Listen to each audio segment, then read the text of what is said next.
पत्रकारों को ही करते हैं।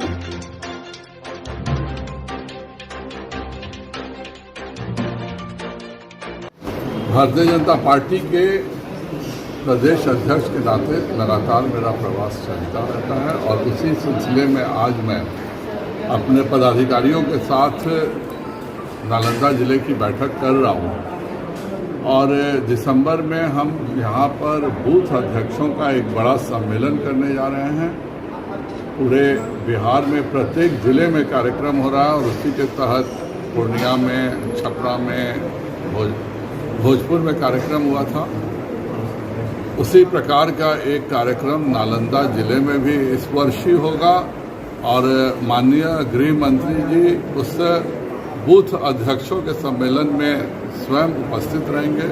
भारतीय जनता पार्टी लगातार अपने लक्ष्य की ओर आगे बढ़ रही है और हम कार्यकर्ताओं की बैठक लगातार करते हैं। उसी के तहत गृह मंत्री जी नालंदा भी आएंगे और यहाँ पे आकर के पार्टी के सभी बूथ अध्यक्षों के साथ उनकी बैठक होने वाली है।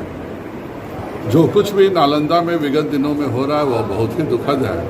अब बिहार में अपराधियों को लग रहा है कि सबसे सुरक्षित अपराध करने का स्थान पटना हो गया है और जिस प्रकार से हमारे हरनौत के एक मुखिया जी के पति की हत्या हुई और वो भी पाटलिपुत्रा थाना के महज 200 गज दूर पे होती है। पूरा मोहल्ला इकट्ठा हो जाता है पर 200 गज पुलिस को जाने में 40 मिनट लगते हैं। अगर पूरे बिहार में कहीं ट्रेन में डकैती हो रही है तो अपराधी सबसे सुरक्षित यही समझते हैं कि वो पटना स्टेशन से जाकर के तब अपराध करें।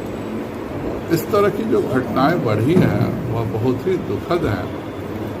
भारतीय जनता पार्टी एक ही लक्ष्य पर काम कर रही है कि 2024 में हम 36 से ज़्यादा लोकसभा सीट हर हालत में जीतेंगे और उन जीती हुई सीटों में निश्चित तौर पर नालंदा के मेरे कार्यकर्ताओं का उत्साह देकर मैं निश्चित तौर पर कह सकता हूं कि 2024 के चुनाव में नालंदा लोकसभा से भारतीय जनता पार्टी रिकॉर्ड मतों से जीतेगी। भाजपा के साथ पुनः उनका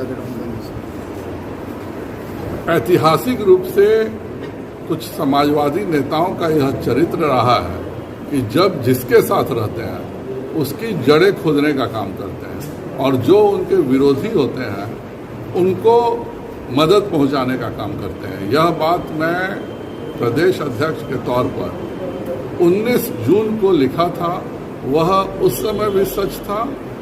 आज की भी परिस्थितियों में जिस तरह की बातें चल रही हैं उस तरह की चर्चाएं, जाहिर बात है कि सब कोई दाहिने बाएं कर रहे हैं पर भारतीय जनता पार्टी ने निश्चित तौर पर अब इस गठबंधन में किसी को भी शामिल नहीं करेंगे। सर 10 लाख अब हम नौवा पास तो है नहीं कि एक बार में कहें कि पहला कैबिनेट होगा और एक दस्तखत में दे देंगे कि सरकारी नौकरियों की अपनी एक सीमा है और यह पूरे बिहार में और देश में केंद्र सरकार की जितनी नौकरियां उपलब्ध है सबों का डाटा निकाला गया तब जाकर के यह पहुंचा है।